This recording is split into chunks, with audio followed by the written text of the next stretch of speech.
Hi, Standers. This is Sheila Hollinger with Marriage Revealed Ministries. So glad to have you with us today.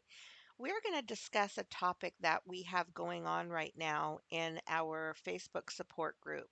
And I just want to encourage you, if you've never been part of that Facebook support group and you're doing this alone, please join us there. It's a great community of standers. The links are in the description. So, the topic that we are discussing right now is one that is much needed. I can't believe I actually have not discussed it before. And that topic is about how a stander is so desperate for encouragement from the spouse. They're looking for every little hidden thing. They're looking for any type of hope. They're looking for, if the spouse asks them for dinner, if the spouse spends more than 5 minutes on the phone with them, they're always looking for signals. They're looking for signs. They're looking for, that seed, of whatever to grow and to blossom. And what happens is when we are so wrapped up in getting that hope from our spouse, when we're so focused on every little thing they do, the hidden meaning, the words behind the words, the reading between the lines. You get where I'm going with this. We're always looking for it to mean something, right? Mean more than what we're seeing. And that's what we are looking for, right? Now, sometimes spouses will honestly, they know what's going on. They know that every little thing that they are doing, saying, is being judged, is being taken as, could I mislead them? I have to be so careful with my words. I have to be so careful if I even smile at her. I have to be so careful if I spend an extra 10 minutes on the phone with her. And so some of these spouses, they know where your heart is. They know you are desperate for reconciliation. They're not there yet. So they're very careful with not wanting to hurt you further. They're very careful with not wanting to mislead you. So they will pull back, right? They will pull back. But then there are those spouses that, and now you have to understand the hard heart, the lost person, the blind person, right? They live in a state of going through these emotions, these roller coasters, these up and downs, this inner turmoil, right? They're being, if they're a child of God, then they're living with that conviction of hearing the Father, right? Now, if they are living their life where they're constantly, um, in the grip of the enemy and they haven't come to know the Father, then that is they're being led by the father of lies. That's who their father is. So they're constantly being pulled in that direction of always being, tormented, because the father of lies is what? He doesn't just make your spouse lie.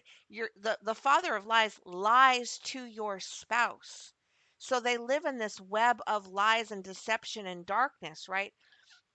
So my point with this is that you have a spouse who one day might feel really insecure, might feel like I need to know if my spouse still loves me, if the stander still loves me. So they might reach out and get their needs met and then go straight back into being cold and hard-hearted. And what does that do for the stander who has been waiting for some sign between the heart and the mind to show them, yes, I love you. Yes, I still want to be part of this marriage. Yes, I still want to do the work. And you get that from them, and now you're on cloud nine. Your emotions are high. Your encouragement has just been filled. Your everything's going great, and the next day it goes right back to being cold, right? And then you feel used. You feel abandoned all over again. The hurts all over again, and you may even say, I'm done. I'm never letting them near me again. I have to guard my heart. And we don't understand. It brings so much confusion. So here, this is what this message is about, right? Because first and foremost, we always have to understand that our end, our goal, our, outcome is always fixed and focused on two things: our spouse repenting, becoming in a right, true heart relationship with the Father, and also about marriage restoration. Those are our two fixes and focuses, right? Those are our two desires, heart desires. The spouse, they have flip-flopping up and down. One day it could be these end desires, the next day another desire, another end goal, right? They may one day they may like, yeah, I think I want my marriage to work. The next day, no, I don't want my marriage. They're all over the place. We are not wavering, right? We're well, sometimes we do, and that's why I'm here to help you stand firm and not waver so much or figure out what causes you to waver, which is usually hurt, usually frustrations, usually confusion, desperation, all those things, right? But our end desire should really always, we might get off course, but we need to come back to it, right? Your spouse, all over the place because they honestly, they just want to be happy. What does that mean to them? They want that peace. They want that content. They want that security. They want to wake up knowing that they're doing right. They want to wake up feeling respected. Right? One day they might just want to be loved. One day they might want to be left alone. One day they might want to come to you and ask you for this. One day they might just need money, right? There's so much torment. There's so much mind crazy games because where are they? They're in the grip of the enemy, right? That's where God has allowed them to go. It's like a chaotic tornado in their mind. And we can get sucked into that if we are not understanding fully. When your spouse calls you and gives you that grain of encouragement that you've been so seeking, you have to be careful not to take it, run with it, and say, "Yay, we're starting restoration." You've got to take what they give you for what it is in the moment. Okay? And that's how we get upset and that's how we get discouraged. And boy, I know it's hard. You can't tell me it's not hard to have a spouse call you and you see a glimpse of who they were in the past, who the person you fell in love with, and have that great thing and you're feeling it and you're like, I wish they could see this. I hope they see this. I hope they remember how good we are together. I hope they can see how wonderful this relationship is. You're feeling all that encouragement and everything went great. You spent time with them and you laughed and you joked and the next day they ghost you. And you're like, I don't get it. I don't get it. It's so much bigger than this, right? They're not in a healthy mindset. They're not in a surrendered heart to God. They're still on a path of seeking, finding, right?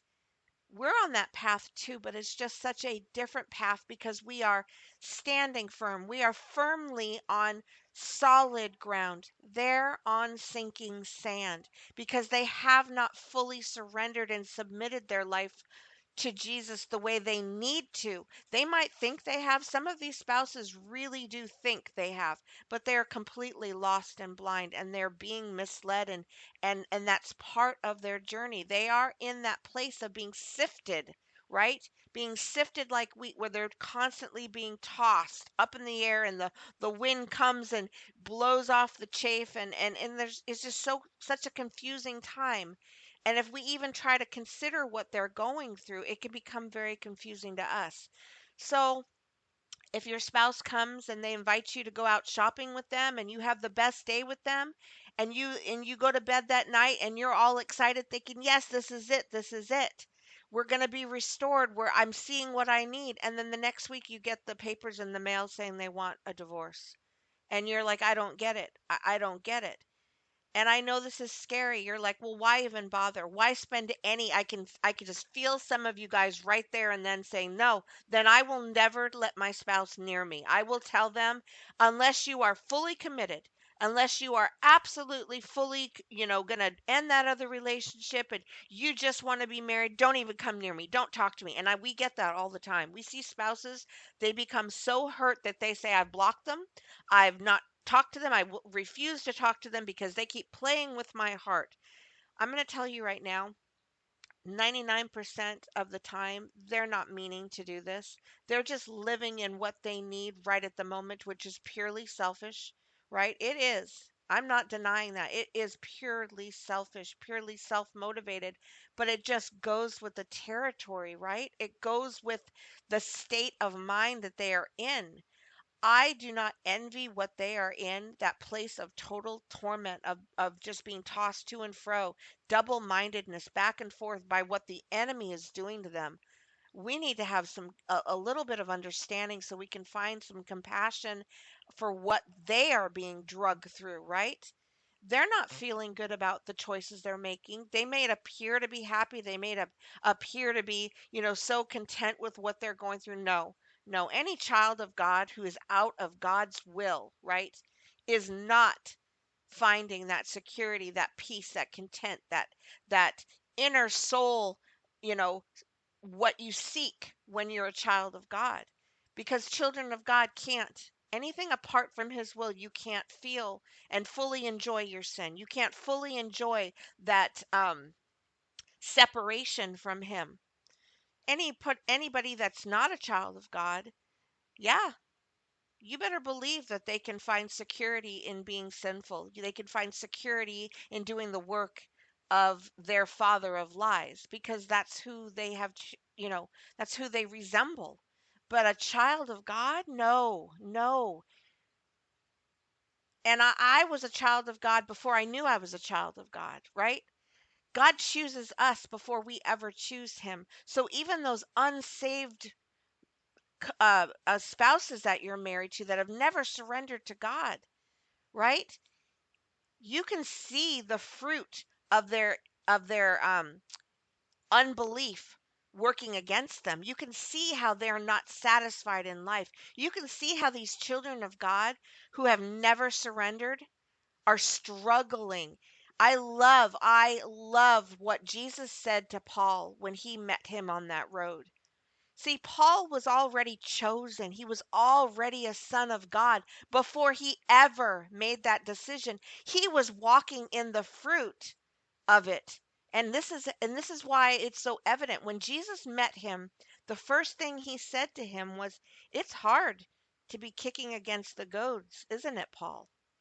He was basically saying, "You are rebelling against me, and it's hard. You feel it." It wasn't a question. It was a statement. Because when you're a child of God and you are rebelling against the will of God, you feel it in every fiber of your being. Even though you're out there saying, I don't believe in God. I want nothing to do with God. Your spirit is saying, "Oh, yes, you do. You're just denying it and you're rebelling." And that's kicking against the goads. And you're feeling that that injustice that you're doing to yourself. You feel it and you're making yourself so uncomfortable, and you will yield.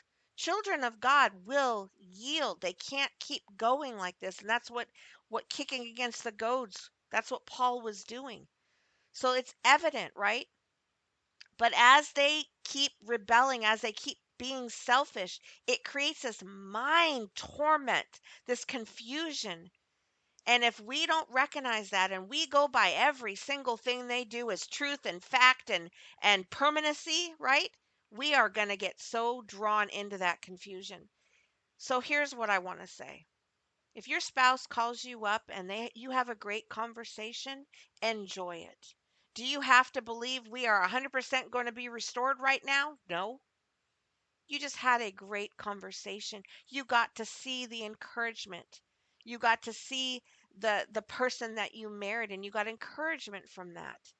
That's what I call the snacks. Remember, I did a video a couple maybe a week or so ago, and I was talking about how you are waiting for that meal. You go to a restaurant and you want the steak, right? And you're waiting for that meal, and the waiter just keeps bringing you the rolls because the meal's not ready yet. Enjoy the rolls, you know? Enjoy them. Sometimes I love the rolls that come out before. I love the salad that comes out before, even better, you know? I don't mean to say better than the meal, but you know what I'm saying? I really enjoy it. But I know that you're waiting for that final delivery of what you've been working toward, right? God knows that. But we have to be careful that when our spouse is just offering that roll, offering that salad, right? We don't take it and throw it back and say, "No, I don't want this. I want the full meal." We have to be so careful and to not get confused. Can you imagine you're waiting for that steak and you're delivered a roll. You get your fork and your knife and you cut that roll thinking it's your steak, and you take that first bite and you're like, this doesn't taste like steak, but you're like, oh, I'm gonna keep going. Maybe I'll get that steak, out of it. Maybe it's buried inside the roll. I know this sounds really crazy, but I hope I'm getting my point. How many times we get the roll, and we cut that open and we put all butter on it and and then we're eating it and we're so discouraged. But wait a minute, I thought this was the meal. I thought this is what I ordered. I don't understand. It's because you're not recognizing it was just the pre appetizer to help you get by until the real main course comes, right? And that's where we get so confused and hurt. And that hurt turns to anger. And that hurt we literally will turn on our spouse. We will turn on God. When we say, I ordered that main course and I thought it was in front of me and I'm eating it, and I come to find out it was nothing but an appetizer. And I'm so angry at you, God. I'm so angry at my spouse. You duped me. Pride will come in, boy. Pride is going to sit there and help you speak all these things, say all these things. And here's another message I put out the other day about how our anger can really make us feel privileged, that we get to be angry at God and we get to say things disrespectfully toward God out of our hurt, because now we've been hurt, and now with that hurt comes this privilege, this right to say and think and feel and behave like a total brat. Oh, I was a brat. In my privilege, right? My pain gave me privilege to speak horribly to my spouse, horribly to God. So we have to be careful in that aspect too. How many times has you taken out your anger on the waiter when it had nothing to do with the waiter, right? When they come to your table and they're just the middleman, and they're the go-between, right? And they come to your table and they're bringing you more rolls and you are fed up and you take all your frustration out on that poor waiter, right? We've done that. And why? And we feel like I have every right to scream at you. I have every right to be rude to you because I ordered my main course an hour ago and I'm sitting here, and that gives me a right to be rude. That gives me a right to be ungodly. No, no, it doesn't. Remember what God said. You have a right to be angry, but you do not have a right to sin in that anger. And that's what we have to be so careful over, is not using our anger as a privilege to just be in our feelings, be in our emotions. Remember, we always have to be Christ-like. We always have to be working toward self-control, obedience, the fruit of the Spirit. So sometimes we need to take that role, put it before God, and say, and just be honest. Just be so flippin' honest with what we were expecting, what we want. And here's that main course still hidden from us, and right before us is an appetizer. And yeah, sometimes I'm going to tell you, sometimes those appetizers really do look like the main course, and we really get duped by it. If we go into it with our understanding open, with our expectations really enlightened, if we go into these encounters with our spouse fully knowing they've never repented, they've never had that talk with God, they've never surrendered their heart to Him. If we go into those experiences with our spouses knowing they are still lost, they are still blind, they are still following the father of lies, or they are still, duped, deceived, and that this could turn on tomorrow, this could turn the other way completely, and it most likely will turn, right? Until until God gets what He wants first. If we're putting our relationship first above God's, that's our deception, right? So we can enjoy our spouses. We can enjoy those encounters. We can go on a date. Just be in the moment, live in the moment. And when you come home, you've got to be real with God and say, God, I enjoyed that so much. I want to hope and believe that this was restoration. This is the steps toward reconciliation. But I have to be real and I have to be honest and I have to say This was about me. This wasn't about you. This had nothing to do with you. My spouse wasn't talking about you. My spouse wasn't caring about restoring himself to you at all, or she wasn't showing that she wants to get back with you. She had, this wasn't about you. So, Lord, I have to surrender this and say, no, this isn't restoration for me because, God, I'm putting you first. I'm putting your restoration first. And I can see how I keep putting me first, but God, I'm going to lay this down again and again and again. I'm going to go on a date with my spouse, or I'm going to have that conversation with my spouse, or I'm going to do this with my spouse. And yeah, I'm going to fail cuz I'm going to put me first. But God, help me remember to keep laying me down and my relationship with you down, and putting my spouse's salvation, my spouse's security, my spouse's everything toward you first. And this might have to be something we do constantly, daily, several times a day. When you pick up your relationship first and you make it all about you and about your reconciliation, reminding yourself, if you have to put little notes everywhere, lay it down and put God's restoration, reconciliation. Put that first. Put his relationship with my husband first. Put his relationship with my wife first. Put my relationship with God first.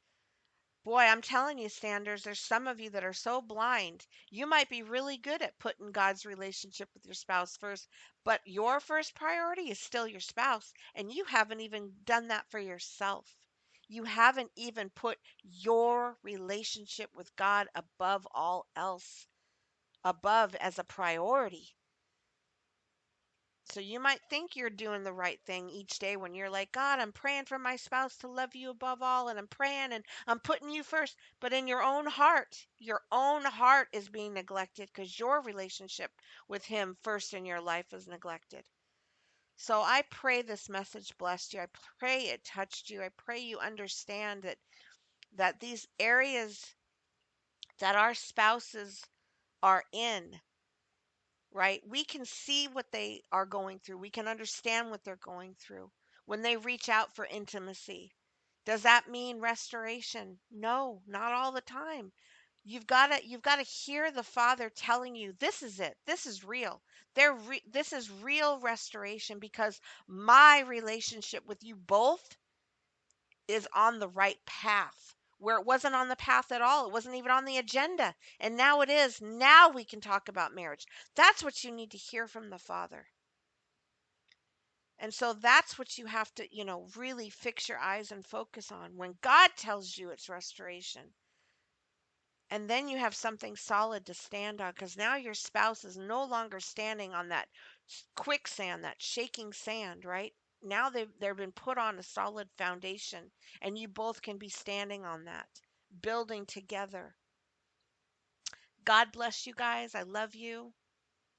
I thank you all for those who have been reaching out, for praying for me for my health. I know I'm really, again, behind in emails, behind in so many things, but I'm slowly getting better. Thank you guys. God bless you.